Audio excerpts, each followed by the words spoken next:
Welcome back to Next Gen Console Watch, our show following all the news and rumors and goings-ons with the PlayStation 5 and Xbox Series X. I'm Daemon Hatfield, and as always, I'm joined by Jonathon Dornbush, host of IGN's PlayStation podcast, Podcast Beyond.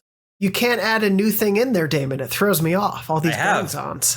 You got to keep things fresh. Relationships take work, Jonathon. Never heard and also Ryan McCaffrey, host of IGN's Xbox podcast, Podcast Unlocked.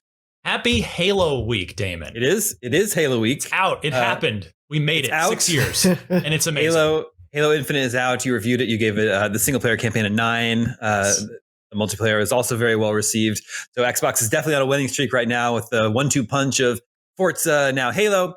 But this week we're actually here to talk a little bit more about PlayStation and this rumored Game Pass competitor that Sony is working on, codenamed Project Spartacus. This comes from a report from Bloomberg this week. So what we know, apparently, PlayStation owners would be able to pay a monthly fee for access to a library of modern and classic games. Documents on the project reveal 3 tiers. The first would include the same benefits as PlayStation Plus, which is required for online gaming, comes with a few games every month.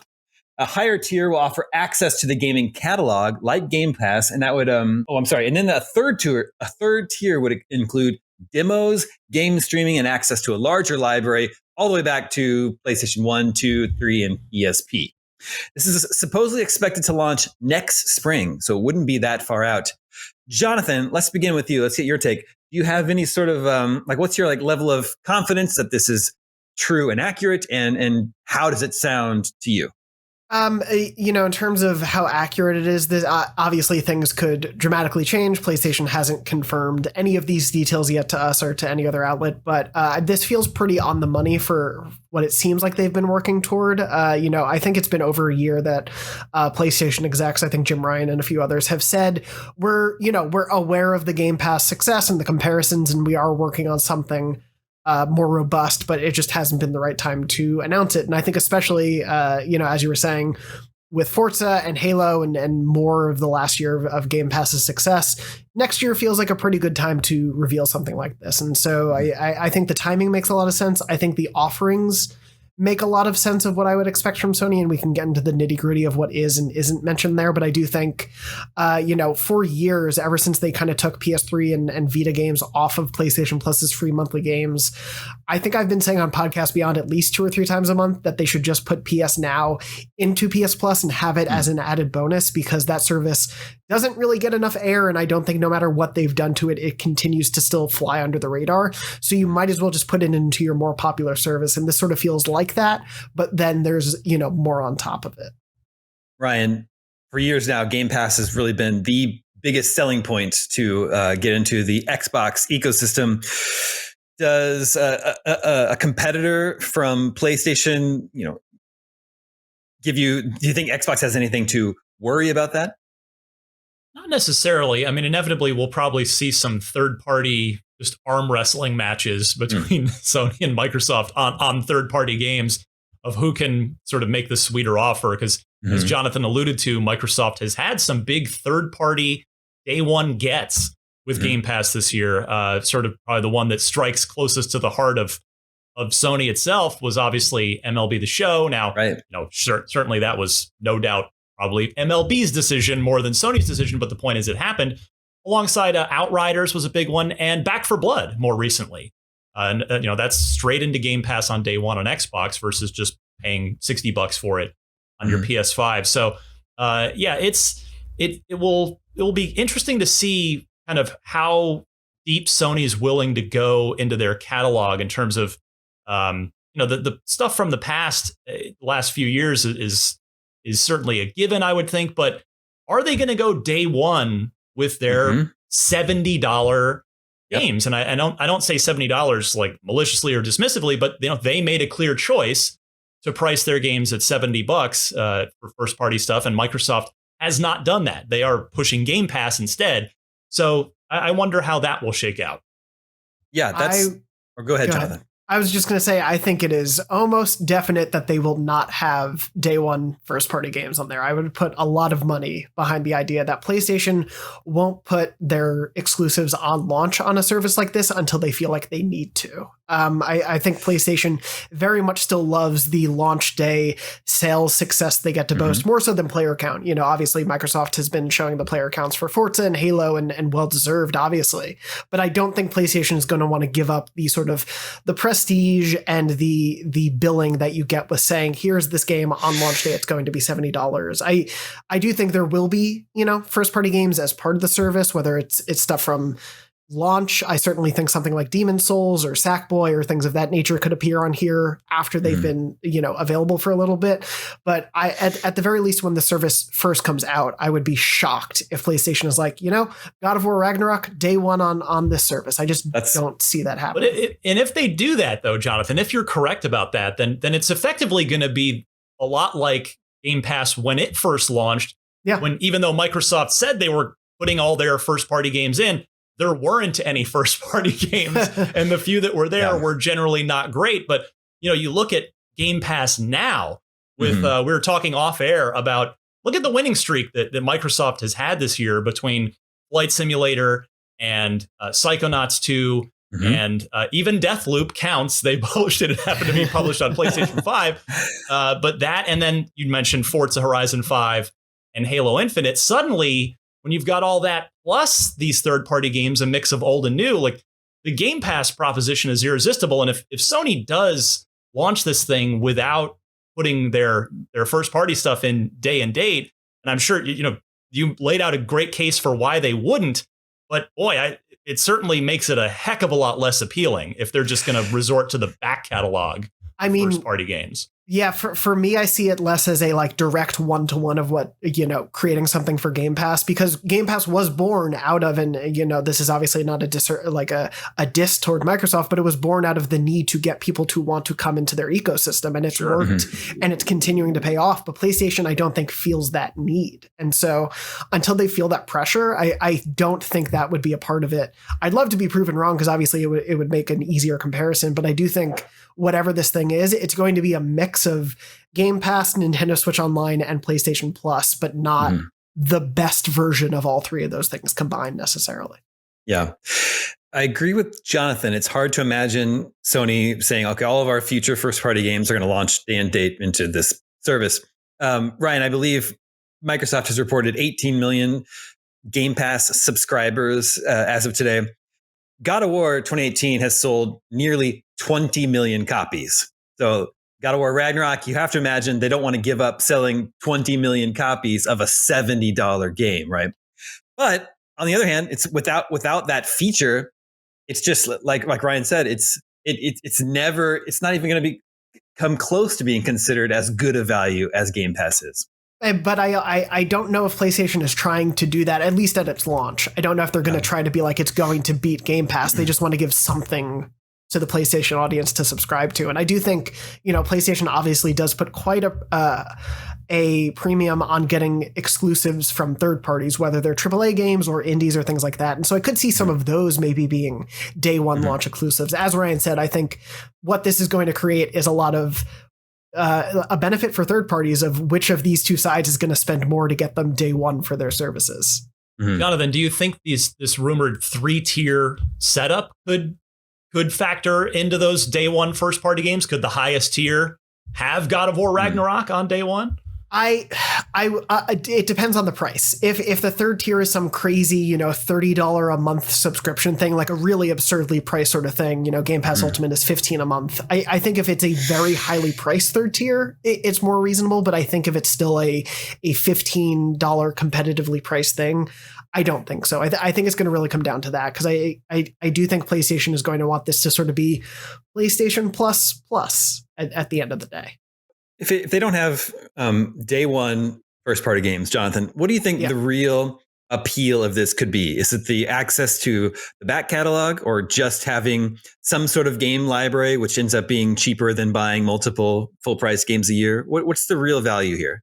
Yeah, I think it's going to be those, and the Bloomberg report sort of hints at a few other bells and whistles that I can get into, but I do think it's going to be a combination of those things, because right now PS5 and the PS4 don't have that backward compatibility, and obviously PlayStation has sort of seemed to want to put the past behind it, but the second they tried to close the PS3 and Vita stores, PlayStation fans came out en masse and were like, no, don't do this, we want that stuff still to be available, and this sort of, maybe lets them shut those stores down in the future, but have a way to get those games out to people currently. And so I could see that being a sort of way to appease the hardcore of wanting to have those earlier libraries that you just can't get access to.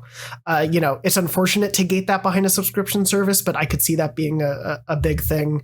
As well as you were saying, I think a Game Pass Lite almost is probably the way to look at it, as a, there would probably be a hefty library of games, but not day one for PlayStation first party games, or maybe, not 300 games at once for you available to play, but something more closer to what the PS Now library size is for download of games. But yeah, I think they are going to also want to put game streaming in here. That seems like a thing. I know you mentioned it, but demos, and we had talked about this before recording the show a couple days ago. I think what demos means there was I want to say it was a few weeks ago, maybe a few months. I don't know time anymore, where PlayStation was limited trialing these extended game demos. And essentially it was Death Stranding, Sackboy, I think one or two other games where you could download them and you got essentially 6 hours or 4 hours to play the game. I think EA access. Exactly. I think that's going to be a thing that gets put into this program. So I think there will be, bells and whistles like that would be great for everyone to have, but I think they're going to test the waters of those being part of the subscription first. And game streaming just means streaming games to your console like PlayStation Now, right? I assume probably, a more robust version of that. Obviously PlayStation was maybe a little bit ahead of the curve with that stuff with PS Now and buying Gaikai back in the PS3 days and then not really promoting it at the right time. But they also made that partnership with Microsoft either, I want to say early this year or last year. They announced that Microsoft partnership to focus on streaming capabilities and things like Azure that. Stuff. Yeah. Yes. Azure, that technology. And so I think we're probably going to see whatever the fruits of that partnership are probably end up as a perk of this subscription service. Mm-hmm. What about price? What's this all going to cost? PlayStation Plus is what currently now $60 a year? Is it still that? Yeah, PS Plus and PS Now are each individually $60 a year or $10 a month. So I think at the base, you're still going to have that. I would like to see that base price reduced a little bit, because then you start to get into weird, how high is this going to go territory? Yeah. Ideally in a world, I would like to see it be $8 to $10 for the base, $12 for the middle tier, and $15 for the high tier. I think unless that high tier is really, really robust, I think if you ask for more than 15, people are just going to be upset. Well, Xbox Game Pass Ultimate is $15 a month, right? Like it just seems right. It just seems like Microsoft has set up such a good deal that like it seems impossible that PlayStation could match it, or certainly not charge more for it. Would you agree?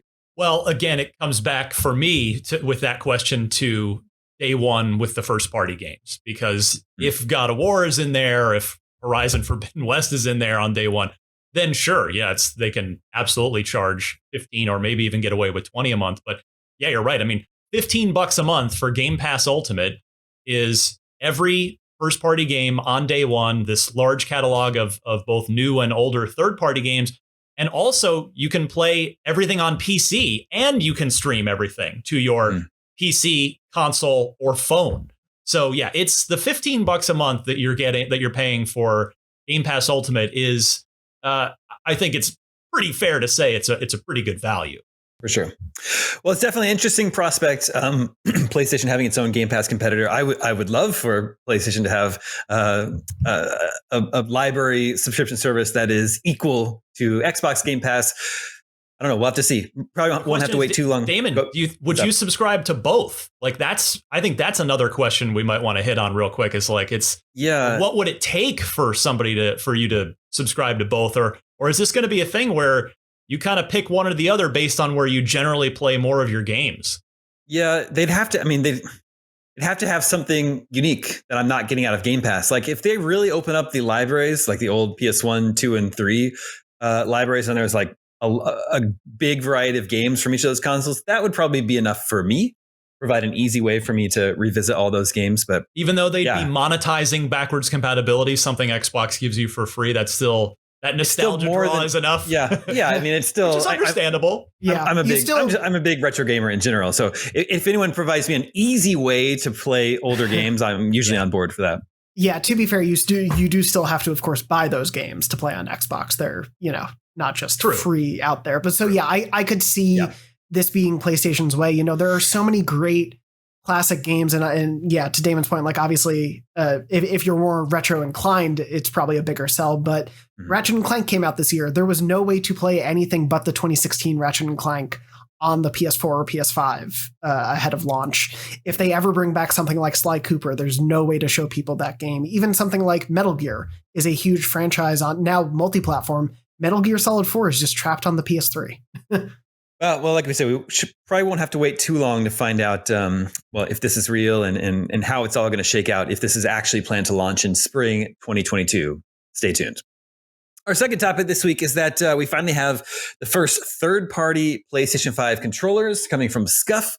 Scuf has introduced the new Reflex, Reflex Pro, and Reflex FPS controllers. They're designed specifically for PS5. Cosmetically, they look a lot like the DualSense controller, but on the back, they have a removable set of back paddles. And the Reflex and Reflex Pro still feature the adaptive triggers, but the Reflex FPS has instant triggers that actuate with one tap, just like a mouse button. You also get swappable thumbsticks, allowing you to change them out for long, short, domed, and concave options. And the faceplate trim around the thumbsticks is also removable in case you want to swap the colors. Speaking of colors, it'll be available in white, gray, black, orange, navy blue, and red, although only black will be there at launch. The other colors will come down the line. The price now, here's the price. The price seems crazy to me, but in all honesty, I probably haven't bought a third-party video game controller in 20 years, maybe for PlayStation 2. So I don't know, but this price seems crazy to me. The Scuf, the baseline starts at $200. The Pro is $229, and the FPS model is $259. But I guess, Ryan, that's how much the Xbox Elite controller costs? Yeah, it's I think it's $200, right? I actually haven't looked in a while, but yeah, it's and Damon, the reason that you haven't bought a third-party controller in 20 years is because they generally have sucked. Yeah, that's really but now when you have companies like Scuf, they are making excellent controllers. So that's there is definitely a market for these. There's definitely an appeal for them. For me, I like the DualSense a lot, but if I can get an option where I can swap out the thumbsticks for concave thumbsticks like the Xbox has, that's a big selling point for me. I just like the feel of that better when it comes to thumbsticks. But yeah, it's nice to see this. I mean, it's unfortunate it took a year, but nothing you can do about that. It is what it is. And so just happy to have these options. Jonathan, did he seem like a nice thing to have over on the PlayStation side? I mean, yeah, it's definitely good to widen the market. I do think it raises a couple interesting questions. I'm very much like you, Damon. I don't really buy third-party controllers, and there's nothing about that. I like the DualSense a lot. It's my favorite PlayStation controller ever, and I don't really have a problem with the thumbsticks or the feel of things. I do like back paddles, and I wish that was more available. PlayStation introduced the back attachment for the DualShock 4 and then didn't do anything for the DualSense. But for me, these are very clearly targeted in my mind to very hardcore dedicated gamers and also those who play maybe competitively, even with something being called the FPS model, to allow for the fine tuning that you want if you're playing by controller. I think that's the sort of stuff people are looking for. It does raise the strange question of, there are different models that do and don't have the adaptive triggers. There's not really a mention, as far as I'm aware of haptics in here. So I assume there's just sort of standard rumble, which then raises the question of, that starts to split the market base of who is and isn't getting to use those features, which were admittedly big selling points from PlayStation about the future of the PS5. So it starts to create that sort of question as well as, okay, will that stuff then start to be less important if third-party controllers become more adopted by the user base? But yeah, I think it's a very good thing for the PlayStation to have because the market just hasn't been there. People haven't had these options, but it does raise some questions for me for sure. Yeah, I don't think I'm the target market for this controller. I think the DualSense controller suits me just fine. I don't play competitively. I don't think I need a $260 controller to play Guardians of the Galaxy, for example. Are these Scuf controllers, are they available now, Jonathan? I believe they're available now, yeah. For those competitive players out there that want to mod their controllers, I'm glad you have an option now on your PlayStation 5. Before we go, we have the results from last week's poll. We asked you, which next-gen console did you manage to buy this Black Friday? Perhaps unsurprisingly, 62% of you said nothing.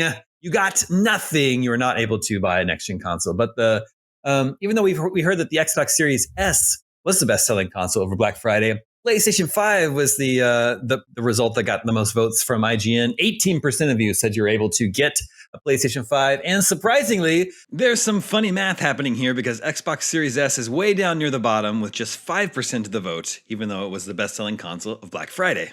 Ryan, does this tell you anything? Does this tell you that the IGN audience, the hardcore gamer audience, is much more likely to want either a PS5 or a Series X than a Series S? Exactly right. I mean, you've hit it. If you're watching this show and you're reading IGN and you're voting on IGN.com, you're probably a more hardcore gamer that's looking for a Series X and or a PS5, and the Series S isn't your targeted console. Yeah. Also, surprisingly, Jonathan, 2% of voters said they got a PS5 digital edition.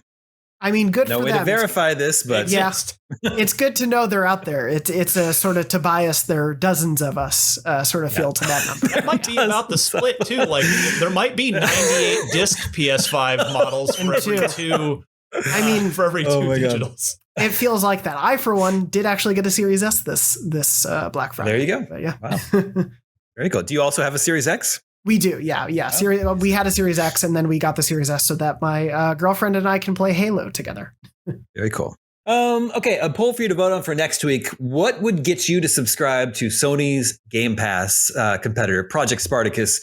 Would it be day one exclusives, backward compatibility options, early demo access? Make sure to vote at IGN.com, and we'll share the results with you next week. That will do it for this edition of Next Gen Console Watch. I'm Daemon Hatfield. Thank you to both Ryan and Jonathan.